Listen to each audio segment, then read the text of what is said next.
By the way, I know firsthand. I actually found this out. So this used to be a rumor, but I actually learned that it was true because we know someone who worked Caesar's Palace Baccarat room. Kerry Packer used to love playing Baccarat at Caesar's Palace.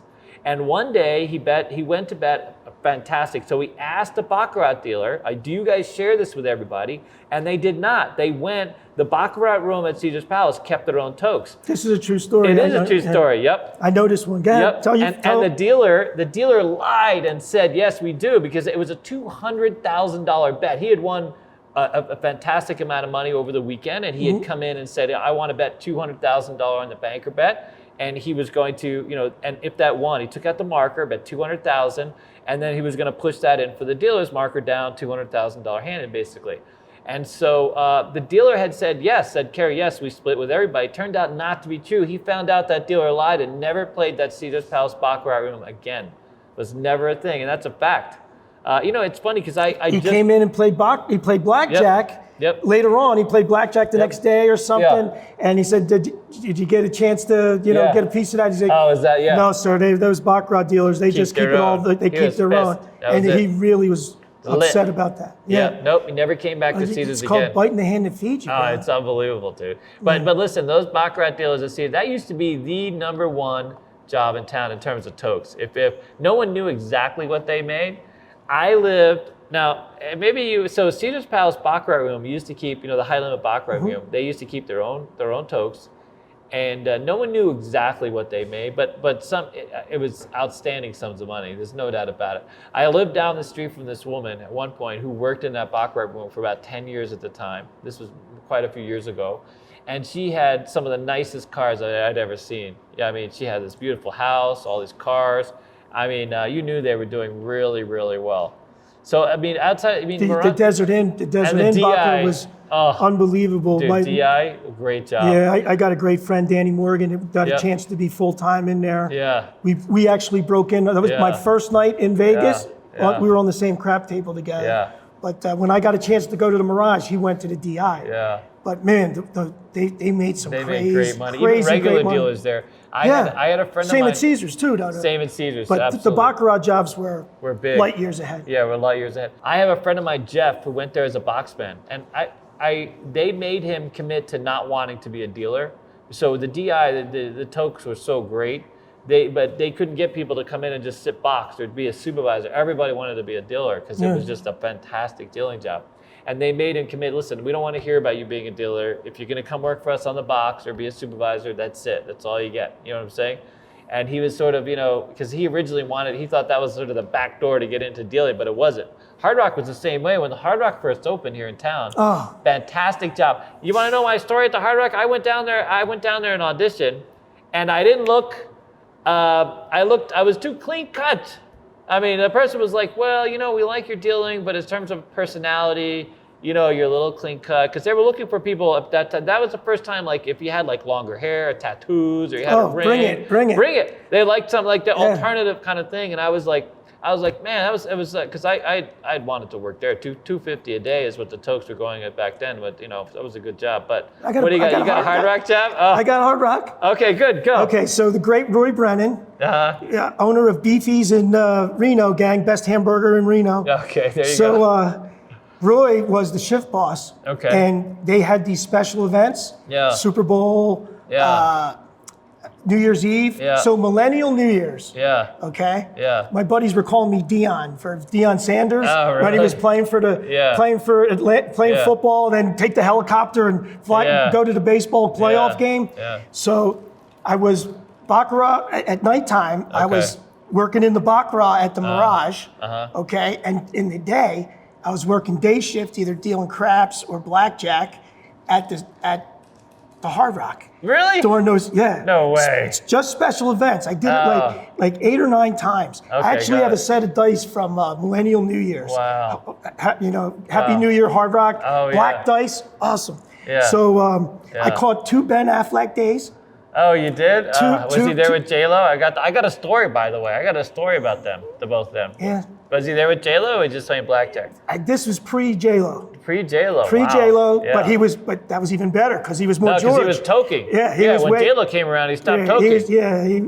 He tightened up a little bit. But a little bit. Oh my God. But that was really cool. So to work, have the tux on, and I was like backup pit boss at nighttime. Okay, good. My wife Karen would drop me off at the Hard Rock, and I'd have the Hard Rock uniform on, and I'd deal 8 hours at the Hard Rock. Wow. I'd take my last go around, I'd call her up, and we would meet on the roof of the parking lot, and I would change into the tuxedo, and she'd swing by and drop me off at the Mirage, and I'd run in from the side of the volcano into the Baccarat and do double shifts. But the dough was crazy. I used to live right behind the Hard Rock. They since tore all that down because they expanded out the whole place. But I used to have this apartment right behind there, and so I was one of those. So when they first opened the Hard Rock, they had all these little glasses with the Hard Rock logo on them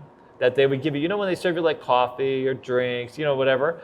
And so many people walked off with those, like literally walked out with them because they were, they served it to you while you were there. You're supposed to leave it and let the cocktail agents pick it up. So many people walked off with them. They actually put an ad in the newspaper asking for people to bring them back. So I see the ad in the newspaper and I look and see, I have literally, because I live right behind there, I must have had 24 of these things. It was fantastic. Start your own gift shop. I was like, literally, I was starting my own gift shop. And so I also had, I love Jimi Hendrix. I was a huge fan of Jimi Hendrix, like the guitar player, always amazed me when I was a kid.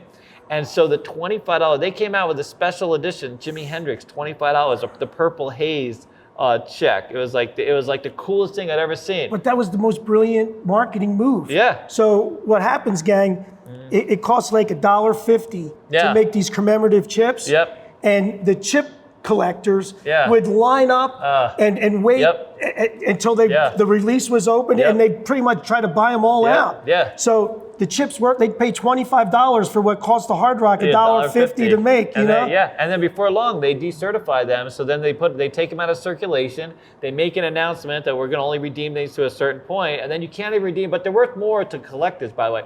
Do you know when the Casino Boardwalk first opened, so their white chips were dollars, and they put a clown face on them. And I got 2 racks of these, $200. I got $200 worth of these clown face because I knew they were going to be popular. It was a clown because I'm not a big fan of clowns, to be honest with you. A little creepy, the clown thing, you know what I mean?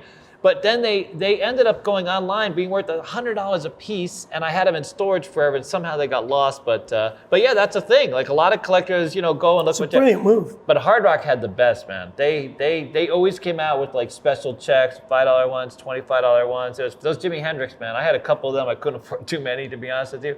Okay, we got to end this on the J-Lo story. All right, I got one. You gonna go J-Lo on I'm me? gonna go J-Lo. Okay. So anybody out there who's a big J-Lo fan, want to turn away. If J-Lo's out there, you may want to just leave the room altogether because this is gonna be a most. Remember, I work at UNLV. Oh, what, really? Yeah, so I work at UNLV, so then you got to be cool with the story. Oh, right? No, it's cool. All right, okay. So as far as the toke, so J-Lo's not known for toking so well. No, she's tight. Yeah, she's tight. So we could say that. She's tighter than 2 coats of paint. That's true. So when Ben Affleck used to play blackjack and poker, he loved to frequent the Hard Rock, and people love him because he tokes and he's very laid back. He literally, like, the guy is very casual. He doesn't like, I don't know if about the reserve game, but anyway. So one story I have was, I happen to know one of the security guards they used to have the rehab. You remember the rehab party at the Hard Rock? Yeah. It was a big pool complex, all this. So this was going on at one point, and J-Lo and Ben Affleck were coming into the facility. But because they had all these crowds there for the rehab, they had to rope off this whole area, and they had to walk through. They didn't have the normal entrance or something like this available to them. So my friend was a security guard. He's a big guy for rehab, and he was like guarding these elevator area, this one venue. And so there's so Ben Affleck and J-Lo were just going around, walking through this area they had sort of reserved for them to keep people back. And so someone came out of the crowd and tried to jump over the stanchions. And so my friend, he's a big guy. I mean, he could like carry you like as, like a suitcase kind of thing. And he literally grabbed this guy, was able to push him back. And so, and Ben Affleck gives him a $100 bill, literally gives him a $100 bill. And J-Lo took it from his hand, took the $100 bill out of his hand and said, "Don't you work for a living, don't you?" And he didn't even know what to say. What don't you say to that? Of course I work for a living, but you know what? It's Vegas. I mean, I don't know if I saved your life. I probably didn't save your life. It's not the biggest deal, but you know what I mean? But let the man give me a $100 bill because you know what? I'm not getting paid all that much as a security guard kind of thing. Yeah. And so that was one of the... Tough gig too. I mean, tough gig. And so there's nothing he could say, but he took the $100. He didn't get a tip for it, but you know, that's the story. You know what I mean? All right, what do you got? You got something else? We got to close on a good note. We got to close on a good note. That's buzzkill, man. all right, what do you got? Last one? Last one, let's go. Good. So, you know how I feel about Dana White. Yeah. Greatest, in my opinion, number one, big player. Fantastic player. Great. Yep. So, Dana, this is just before I got to Palace. Yeah. Okay, but just before I got the director job at Palace. Yeah. So Dana stuck middle 6 digits on the blackjack table, right? And it's just not going well. Yeah. And he says, change the dealer.